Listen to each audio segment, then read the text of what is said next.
As the COVID variant continues to spread, many people are concerned that lockdowns will be brought back, and many governments will say we have no choice.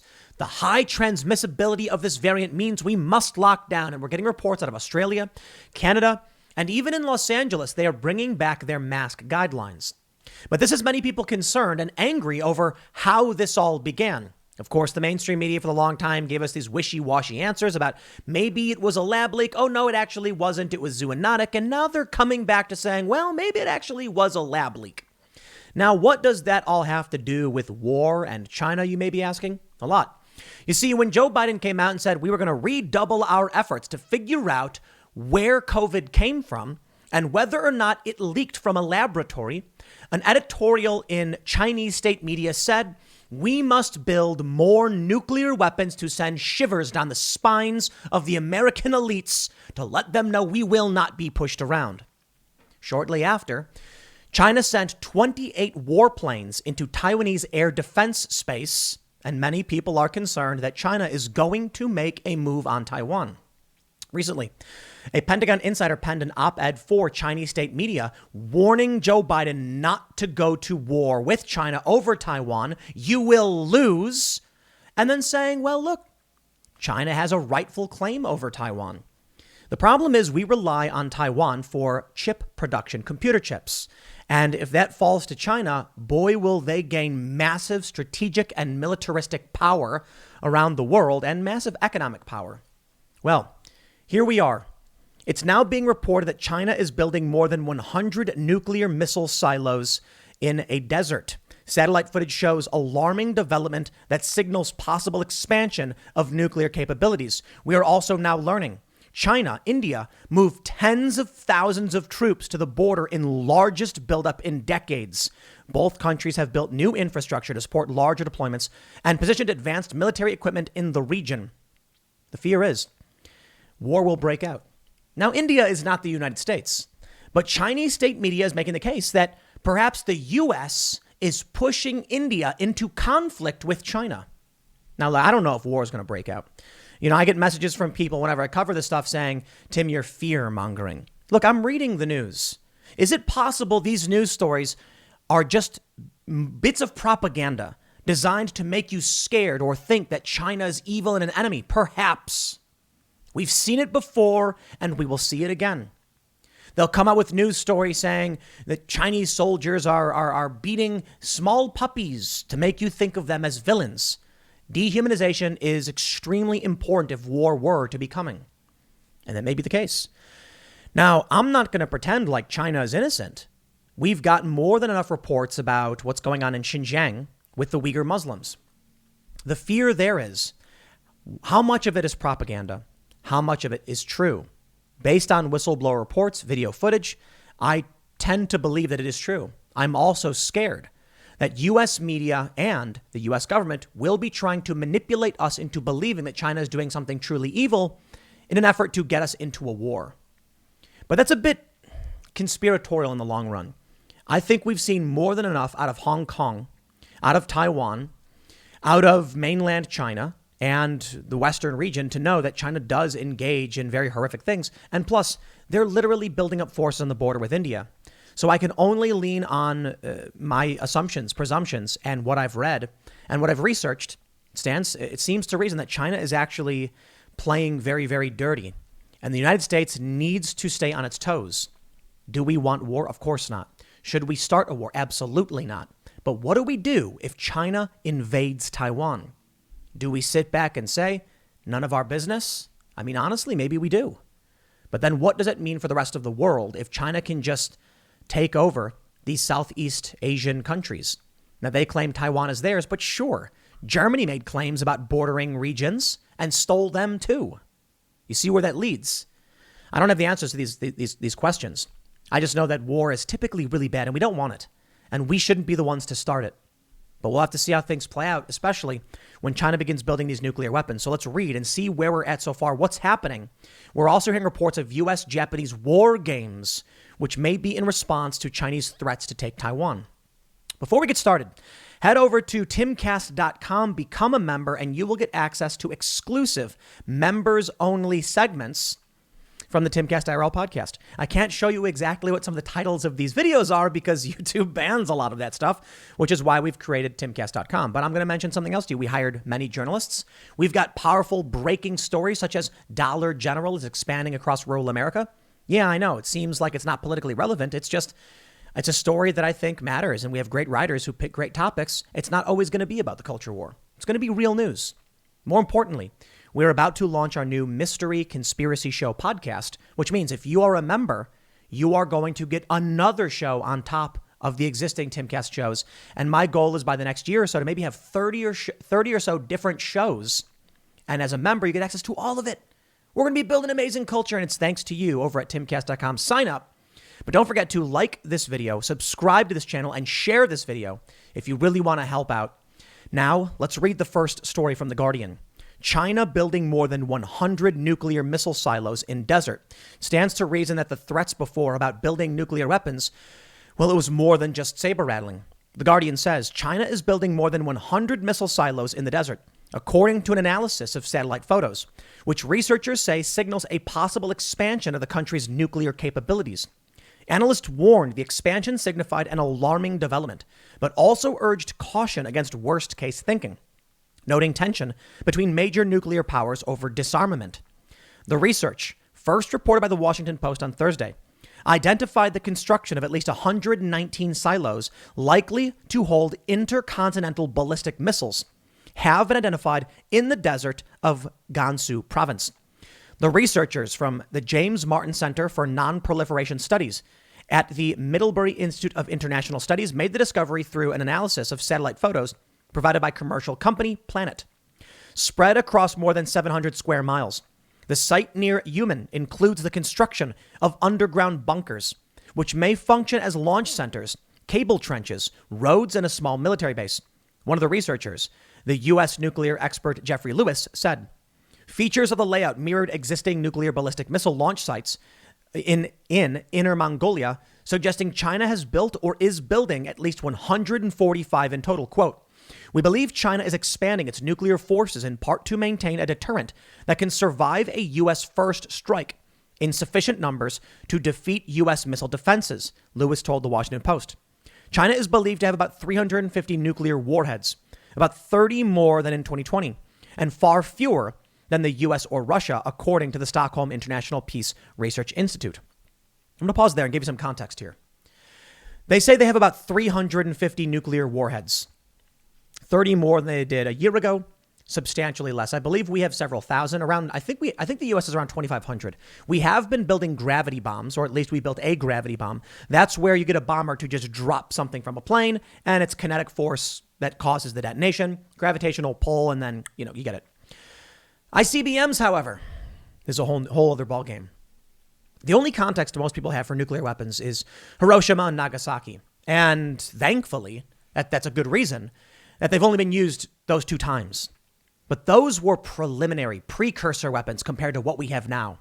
The Multiple Independently Targeted Re-Entry Vehicle, a MIRV. These things can hold 8 to 12 warheads.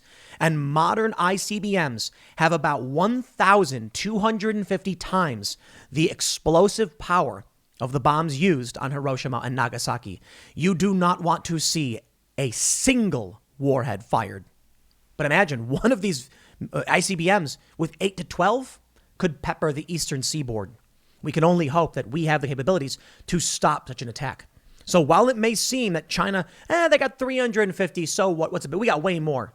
It takes only one, and that could wipe out tens of millions of people and cause untold suffering. This is scary stuff. And this is why we want nuclear deproliferation or disarmament. But China's not going to back down. Why would they? They want us scared. They want power. And they know. They say to themselves, we don't think they'll pull the trigger on us. Do they want to be the ones responsible for wiping out the planet? It's mutually assured destruction. The Guardian goes on, amid an arms race and worsening relations in Washington, China and Russia are reluctant to reduce their arsenal without corresponding limits on the U.S. In April, the head of U.S. nuclear forces had warned of a breathtaking expansion of Chinese nuclear capabilities. And to be honest, why would China, Russia, or even the U.S. trust any of the other country to actually disarm? Russia could come out right now and say we're getting rid of all of these nuclear weapons, and why would we believe them? That's the big challenge. The number of silos does not necessarily correlate with the number of missiles, with Lewis suggesting it could be a shell game to partially disguise where missiles are kept and ensure other parties in a war would not know exactly where they were. He said the layout was similar to what the U.S. designed when it made initial shell game plans in the 1970s. So while it might seem that 120 silos means 120 missiles, it could very easily be 12. We just don't know. And even if China were to deploy only a handful of missiles, its forces could over time grow into the silos, Lewis told Foreign Policy.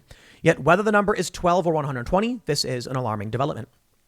After last month's NATO meeting warned of a need to address China's growing authoritarianism and military might, Beijing accused the bloc of slander and made specific mention of its nuclear arsenal. China's mission to the EU said the country had far fewer nuclear warheads than NATO members and had committed not to use or threaten their use against non-nuclear states. It said China was committed to a defense policy that was defensive in nature, and its pursuit of military modernization was justified and reasonable. In early June, China's foreign minister, Wang Yi, said the country adheres to a principle of not using nuclear weapons first.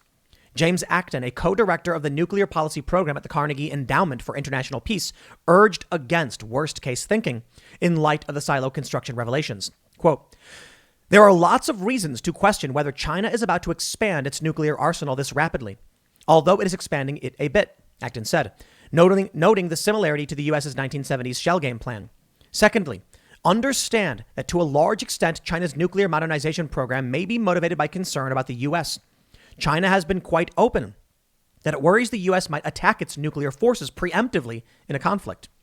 John Culver, a retired CIA analyst on East Asian affairs, questioned the closeness of the constructed buildings.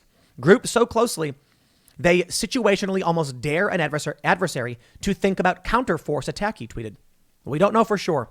Maybe it's a shell game. Maybe there's no real missiles in here. There's silos, or maybe they're preparing for actual missiles to go in these places. It's escalation. It always is.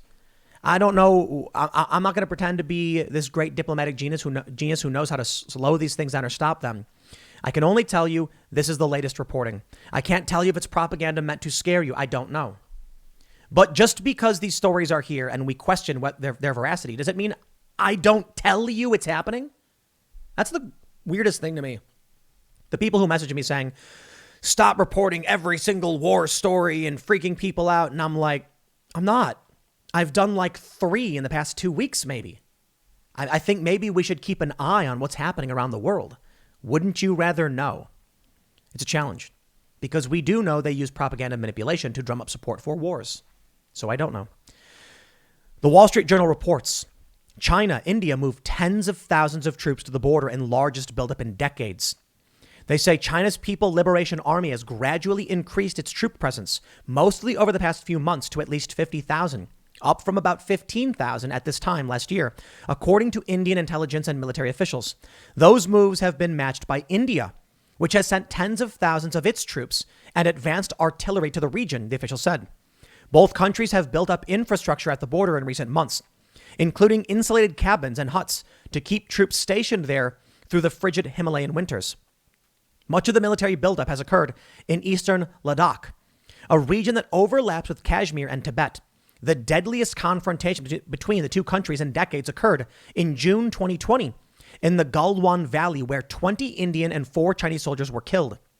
Chinese security forces, which usually go to the Tibet Autonomous Region for annual summer training under the PLA's Western Theater Command, recently participated in high-altitude drills focused on combat with sophisticated weapons. Indian officials said they fear that China is using the drills this year as cover to move more troops to the region permanently. China has moved advanced surface-to-air missiles to the region, the official said, including its HQ-9 system, which is similar to Russia's S-300 and America's Patriot anti-missile batteries.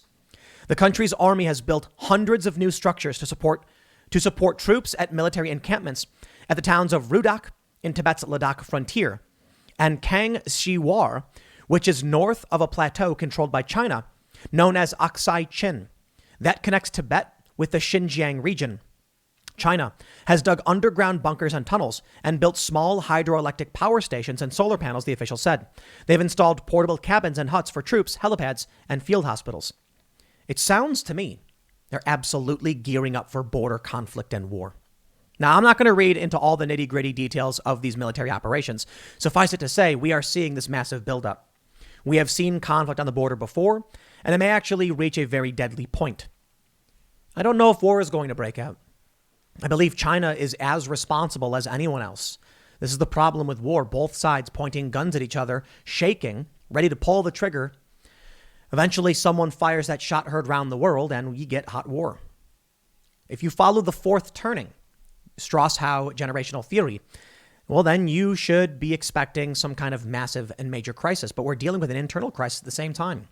In the end, this conflict and the internal conflict combined could spell the end of the American empire and maybe even a fracturing of the United States into something totally different. I can't tell you. I'm not a psychic. I can tell you that Chinese state media is making the claim, at the very least, that India is being pushed by the U.S., effectively acting as a proxy. From the Global Times, China's state propaganda, confronting China for U.S. worst strategy for India. Global Times editorial by Global Times. Hey, no byline. Is it the editorial board? Sure. It's China's state government. The Chinese Communist Party. Bloomberg reported that India has, quote, redirected at least 50,000 additional troops to its border with China. It would give the Indian army more options to confront China with a strategy known as offensive defense. Indian side has not responded to this report, and it could not be ruled out that the U.S. is provoking China-India relations through media reports. Basically, what they're saying is the only reason Bloomberg is reporting this is because they're trying to get India and China to fight. Okay. Maybe. I mean, legit. Think about it. The U.S. knows that war may be coming. China is planning on making moves against Taiwan. This is not a joke. The South China Morning Post reports Mainland China magazine outlines how surprise attack on Taiwan could occur. So what does the U.S. do? Drum up conflict between China's enemies and China so that they are in a weakened state so that we can move in and sweep it up if there is going to be a major conflict. Maybe China's doing the same thing. We heard from Mike Pompeo last year that China has infiltrated every level of our country, every level of our government, state, local, federal, etc. In some capacity, they've infiltrated. Perhaps the culture war we are experiencing is China saying something. Well, maybe China views it this way. Who would be willing to stand up to the U.S. outside of China? Very few. Russia, maybe. Why would any country stand up to the U.S. with all of its military might? Well, Russia might, because Russia's got twice as many nuclear weapons. I believe it's around twice. And then all of a sudden we see Democrats in the U.S. being antagonistic towards Russia and not China. Or maybe China realized, make the U.S. fight itself from within. Who would hate America more than any other country and be in a position, who hates America would be in a position to actually attack America? It's not going to be any one of these small countries. It ain't going to be Venezuela. But what about America itself? That's right. Perhaps the case is that China is drumming up the culture war for the sake of eating the U.S. from the inside and destroying it. So that way we're in a weakened state and can't go to war. Perhaps the U.S. is trying to get India to go fight with China so that China will be in a weakened state and won't be able to go to war. In the end, if both countries are in a weakened position and can't go to war, hey, that's a good thing. We don't want nuclear annihilation. China's Xi warns Taiwan on independence, sends message to the West. They want Taiwan. They want to take Taiwan. That would give them massive economic powers over these silicon chips. It would give them massive militaristic advantages over everybody else. Fox News says, President Xi Jinping on Thursday marked his Communist Party's 100th anniversary from Tiananmen Square and struck a bellicose tone, reconfirming China's historic mission to control Taiwan while warning other countries not to interfere. Bloomberg reported that Xi said that no foreign forces will ever coerce and enslave us. Whoever attempts to do that will surely break their heads on the steel Great Wall built with the blood and flesh of 1.4 billion Chinese people, he said. Xi did not mention any country by name, but the message was clearly intended for the West, in particular the U.S. President Biden has made it clear that China is the biggest geopolitical challenge for the U.S. In February, he announced the formation of a Defense Department China task force to assess the future challenge from China. Earlier this month, G7 member states agreed to an initiative aimed at challenging China's Belt and Road Initiative. She called China's commitment to unify itself with Taiwan unshakable and said promised resolute action to utterly defeat any attempt towards Taiwan independence. The crowd cheered. Of course they did. If they don't, they'll be brutally beaten and imprisoned. Okay, I don't know if it's that bad with these rallies, but they bring in the people who support the party. Interestingly, from today, mainland Chinese magazine outlines how a surprise attack would occur. Is this not a message being sent to the West? This is what we can do, and there is nothing you can do to stop it. A Chinese magazine marked the ruling Communist Party centenary by publishing a detailed outline of a 3-stage surprise attack which could pave the way for an assault landing on Taiwan. An accompanying video was also posted on social media, Weibo, by the publication Naval and Merchant Ships with the message, "We must solemnly warn some people that the road of Taiwan independence only leads to a dead end. Beijing regards the self-ruled island as a renegade province to be returned to mainland control by force if necessary." The magazine did not go into possible counterattacks or responses from other key players, such as the U.S. and Japan in its scenario. According to the article, the first round would consist mainly of ballistic missile attacks aimed at destroying information gathering and decision-making assets, including airports, early warning radar, anti-air missile bases, and command centers across the island. Weapons used at this stage could include the DF-16, a short-range ballistic missile, which the magazine said the island's missile shield system would find difficult to intercept, and ammunition dispensers, which would cause more damage per strike. The attacks against Taiwan's airports would continue until Chinese surface troops had accomplished an assault landing, it said. Naval ports could be attacked with airstrikes by China's H-6 bombers and J-16 fighter jets. The article adding that they should only be temporarily suspended rather than completely destroyed so the PLA could use them for a landing. The second stage of the magazine's 3-pronged strategy would be several rounds of intensive cruise missile attacks, such as the YJ-91 and CJ-10, launched from land, ships and submarines and targeting military bases, ammunition depots, communications infrastructure, and key road junctions. The article suggested that PLA surface ships could then use drones to assess the damage. Finally, the article said artillery strikes from surface ships and land-based rocket forces would remove any remaining obstacles for the PLA's Marine Corps and amphibious landing troops. This was the second time the publication has outlined a scenario for an attack on Taiwan. Last year, it released a video detailing how an assault on the island's defense system could occur, to coincide with the start of the independence-leaning president Tsang Ing-wen's second term. The latest video was posted on Thursday, the official date of the Communist Party's centenary. In his speech to mark the occasion, President Xi Jinping vowed to crush any attempt to get in the way of complete reunification. Well, we read that part. You have to understand the importance of Taiwan. The Wall Street Journal says the world relies on one chip maker in Taiwan, leaving everyone vulnerable. This is not just a threat to the U.S. More importantly, it's a threat to Taiwan. The people of Taiwan have a right to self-governance. After Taiwan gets taken, the rest of the world is in danger. China will absolutely control this, and they will use all of this power to their advantage militaristically. They say, Taiwan Semiconductor Manufacturing Co. Chips are everywhere, though most consumers don't know it. The company makes almost all of the world's most sophisticated chips, and many of the simpler ones too.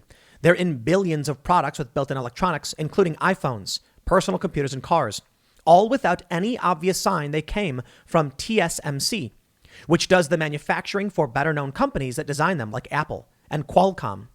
TSMC has emerged over the past several years as one of the world's most important semiconductor companies with enormous influence over the global economy.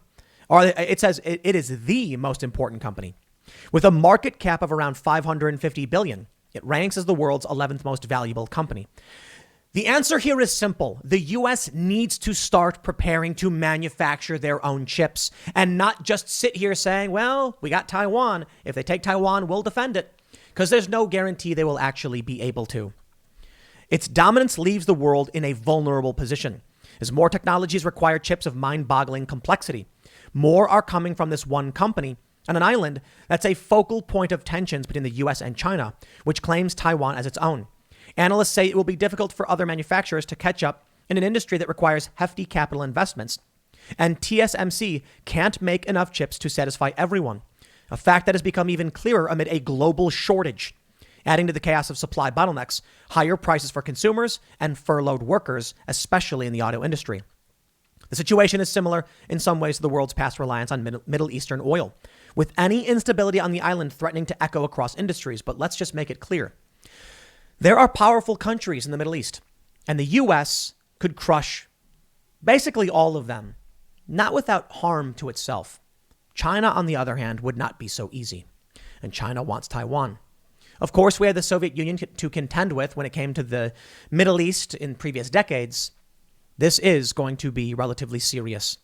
And now from the Financial Times, U.S. and Japan conduct war games as China-Taiwan tensions rise. The message is clear. The escalation is here. The Financial Times reports the U.S. and Japan have been conducting war games and joint military exercises in the event of a conflict with China over Taiwan, amid escalating concerns about the Chinese military's assertive activity. U.S. and Japanese military officials began serious planning for a possible conflict in the final year of the Trump administration, according to 6 people who requested anonymity. The activity includes top-secret tabletop war games and joint exercises in the South China and East China Seas. Shinzo Abe, then Japan's prime minister, decided in 2019 to significantly expand military planning because of China's threat to Taiwan and the Senkaku Islands in the East China Sea. This work has continued under the administration of Joe Biden and Abe's successor, Yoshihide Suga, according to 3 of the people with knowledge of the matter. Donald Rumsfeld, of course, that's the other news. He passed away, but we get it. War. What is it good for? It's good for a lot of things. The narrative may be from a lot of people that war is always wrong. It's not necessarily true. Well, maybe I should slow down a little bit. War is always bad.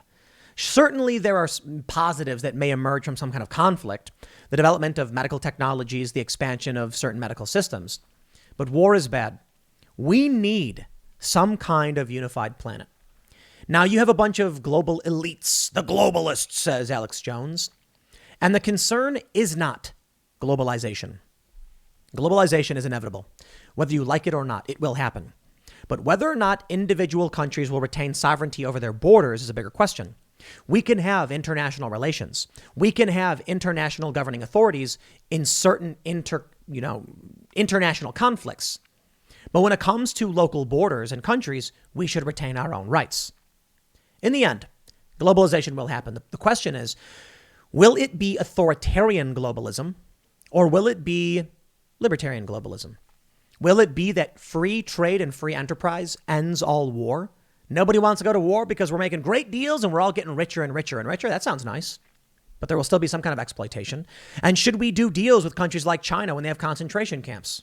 Well, the fear is that if we don't, they'll do business elsewhere and they will empower other people. And thus, the system is far from perfect. I think we're going to have a one world government. I really, really do. I don't see how the planet can be fractured in this way, especially as technology develops and we start reaching out into the stars. What would happen if the U.S. develops a Martian military base? Elon Musk goes there within 10 years. We've got nuclear missiles on Mars or the moon or in outer space.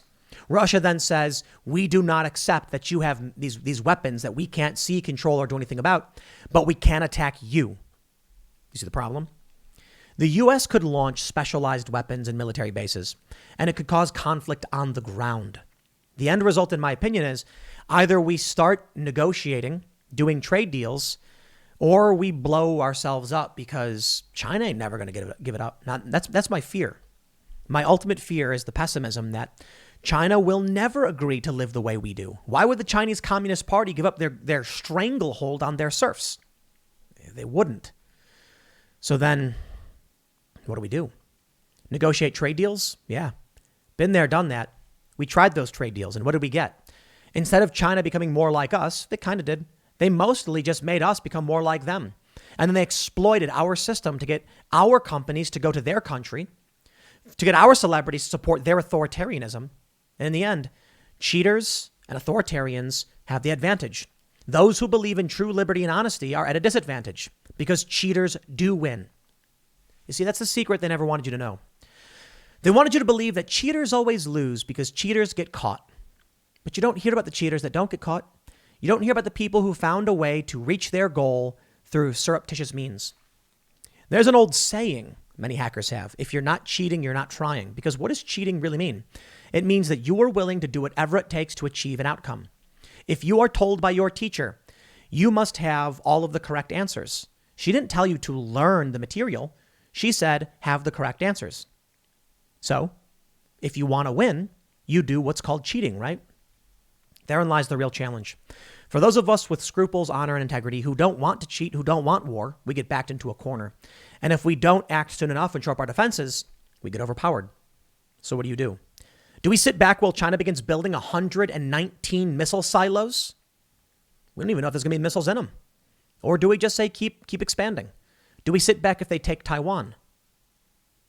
I don't know. I wish I had all the answers and I wish I could see the future. I can't. I can make some educated guesses. That's about it. But it looks like all of this information is we are in conflict with China. It's just not kinetic warfare. Let's pray it never gets to that point. I'll leave it there. Next segment's coming up at 8 p.m. over at youtube.com/TimCastIRL. Thanks for hanging out, and I will see you all then.